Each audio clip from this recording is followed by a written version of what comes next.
เอาสบายดีเนาะมื้อนี้ก็เป็นโอกาสดีเนาะเฮาได้มาลิ้นบ้านเชียงเนาะจะพาหมู่ไปกินปลามื้อนี้น่ะแต่บ่ฮู้ว่าสิได้บ่ครับบ่ได้ปลาก็พุ่นแหละไปเลาะลักเครื่องส่วนกันจ้ะสิเป็นจังไดนั้นติดตามเบิ่งนำกันเลยเนาะไปลุยไปถึงว่าสิไปรถบัดเดียวโบไรน่ะสัตว์เหือนี่ล่ะบ่ได้สดบ่ได้พละเนาะสั้นแม่สดสั้นพละแม่ เก็นเอ็ดคนขี้ทางรถ กูจะถ่ายกงนักวันทำไรเอาไปบ่เฮ็ดเพิ่นฮะของอะไรแม่มูหนาวนะไปตำนะฮะตอนนี้ก็อยู่กับบรรยากาศหาดกกเกียงเนาะเมืองยังก็เวียงค่ำวะเมืองแก้วอุดมเนาะ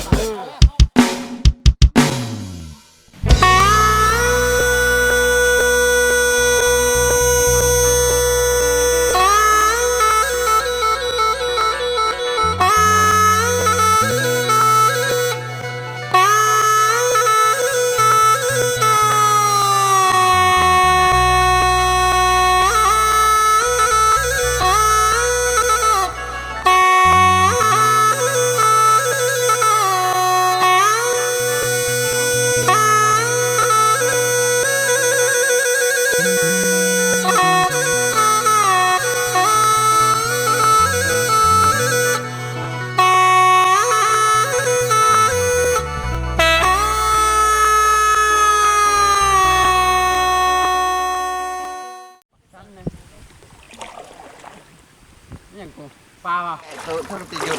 ตอนนี้กำลังมาบอลจอดเหือเนาะเอาข้องมันสิปลามันโกงตอนนี้เขาก็มาฮอดฝั่งกันเนาะหรือว่าตามแคมนี่อาจจะมีปลาเพิ่นเนาะตามที่เฮาคาดคะเนไว้คาดคะเนเอาทฤษฎีเกี่ยวกับสัตว์เศรษฐศาสตร์มานั่นเนาะคาดคะเนยุทธศาสตร์อะคาดคะเนลงนานเนาะตอนนี้จะไปพาไปเบิ่งกันไปพามีโปเนาะนี่เขากำลังมีโปกำลังเอาปลาอยู่นะเอาแล้วปลาตาบอดเนาะซุ่ม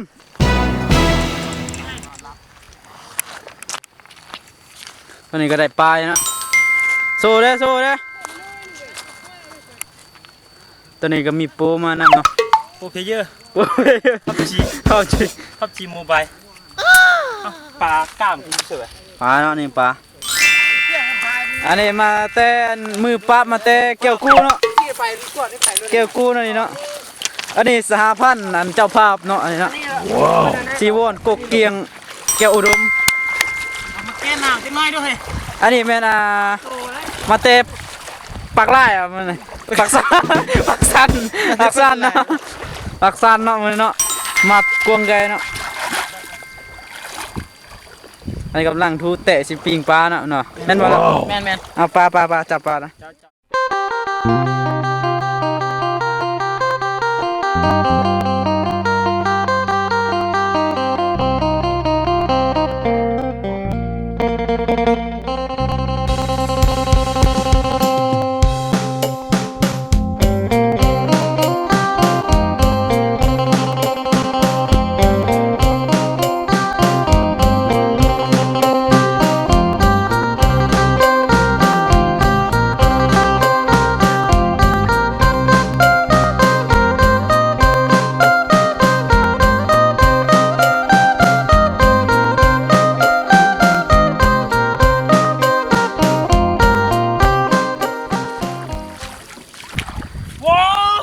เอาแล้วสองตัว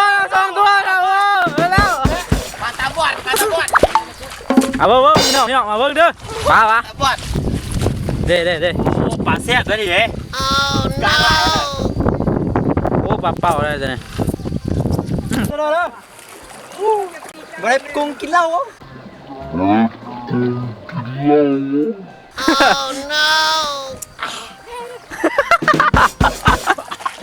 ตอนกำลังห่างสิแตกกันกินเหล้าจอกหนึ่งเนาะมือก็เด้อเหล้าตายแล้วตัวใหญ่พุ่นน่ะว่าสิออก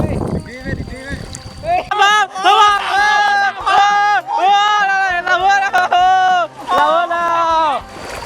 ตัวนี้เลยประดิษฐ์3 ตัวเนาะโอ้3 ตัว 3ตัวเด้อ3ตัวเด้อเบิ่งได้นี่3ตัวนี่ ดิปิ้งละปลาไหลคำเป็นนิ้น ปลาดินเนาะปลาดิน3ตัวเนาะมาสัมภาษณ์เป็นจังไดเนาะรู้สึกเป็นจังไดได้ปลาเป่าเนาะ โอ้ดีใจหลายกว่าเป็นปลาเป้าช่องปิง มากินนะ ตัวนี้กำลังเฮ็ดก้อยกุ้งเนาะเดี๋ยวเบิ่งก้อยกุ้งนะกงนำเสนออาหารเลย ชื่อก้อยกุ้ง ก้อยกุ้งฟุลสุลมุน ก้อยกุ้งซีฟู้ด ซีฟู้ดก้อยกุ้งเอาไงแล้วมาหนึ่งไง กินไหมโอ้มีแก้มเลยนะ แกะข้าว เปิ้นจับก่อน แกะข้าวเนาะ แซ่บนี่สุดยอดมาซาเลยแท้ป่ะเพี้ยนพวกเราขาดบาทดู ปลาหยอม นี่ได้พี่นะ นี่นะโอ้ยเจ้าทางไหนแล้วตอนนี้นะซูซีเนาะสีว่างซูซีเนาะ อีกคำนึงเฮ้ยมีปลานะมีปลามีกุ้งอีกสุดยอดเลยครับ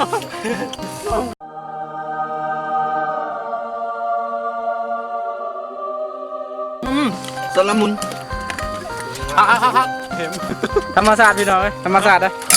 ศาสตร์ลงโทษแท้ ธรรมศาสตร์ลงโทษ ป่าวถ้าเจอประเด็น โอ้ แม่สิอ่ะ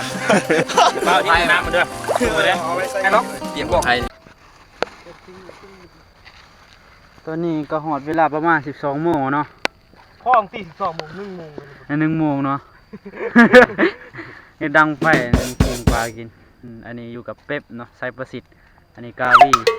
อริยมาศ อาริยมาศนะอันนี้ก็ปิงปลาเป่าเนาะ เคโล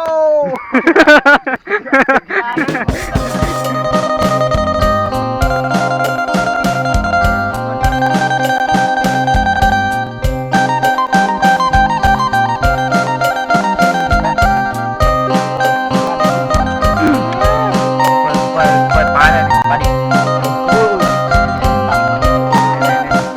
ทีมงานนะ1 2 3 4 5 6 7 8กระตะกองนี่นะ นับไปนับมาทีมงานน้อยลงได้บ่ทิมได้นำอายุเลย ลองนำให้มันเนาะ สุดยอดของแท้ทั้งหลาย ล้มทั้งยืนเป็นสิ กูปิงปลาดูคือหั่นเหรอพักสุด หัน สุดยอด เอื้อมเครื่ จั อบ ง รถ แนว โอ้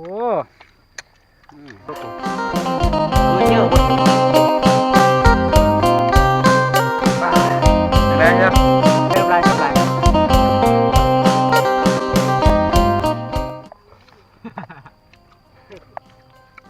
ไอ้น้ำทิพย์เนาะ น้ำทิพย์ น้ำตาพีเพชร แก้ขาวหน่อยนึง เปิดเป้าเอาไปต้มส้ม ทั้งหลาย เลื่อมเลยดิ ผมเคยกินจักเทื่อแล้วถ้าเกิดเป็นคนมาได้ยินได้ซื้อปลาเคี้ยวไก่ที่ลองชิมลองเบิ้งทั้งตอนนี้มันยังร้อนทิ้งเย็นนี่โอ้ดูนี่สุดยอด ตัวนี้กำลังปีงอ่ะตัวนี้เนาะ ปุ๊บมันขนาดเลย มัน เนื้อแซ่บเบิดเลยกลางก็บ่เหลือแคลเซียมสูงเขาว่านะ